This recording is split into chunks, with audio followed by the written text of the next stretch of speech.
Mga kanyarap, nandito tayo sa Jollibee drive-thru. Titikman natin ang kanilang bagong 6 pieces nuggets, chicken nuggets.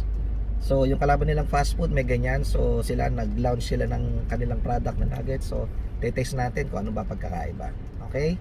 So nandito tayo sa drive-thru ng Jollibee. Right? Yan! Drive-thru ng Jollibee Marikina. Oh, nakakatawa lang yung ano nila, oh, poster nila pinrint na lang tapos isinalbak doon sa menu board. Oh, 'di ba? Para-paraan lang. Oh, ayan, medyo lumabo pa. Ayan oh. Chicken nuggets 99, pinrint tsaka idinikit. Abay, malay mo masarap naman ang lasa. So, ito kunin na natin. Ating nuggets. Orders complete po. Thank you po. Thank you. Ito na oh. Check natin. Oh, liit ng bucket oh. Alright. Pause mo na. So yun na nga. Ito ang kanilang 6 pieces chicken nuggets.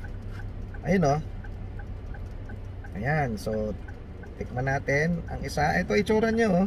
Parang kaparehas din nung sa kalaban nilang fast food ng itsura. So titikman ko muna ng walang sauce.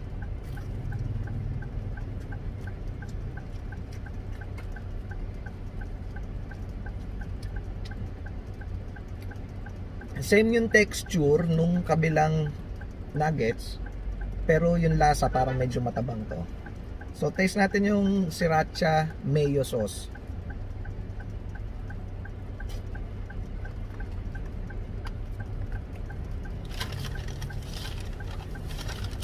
Wow, anghang.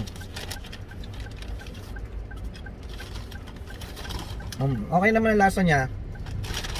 Pero sa tingin ko mas nyarap yung original. Yun lang.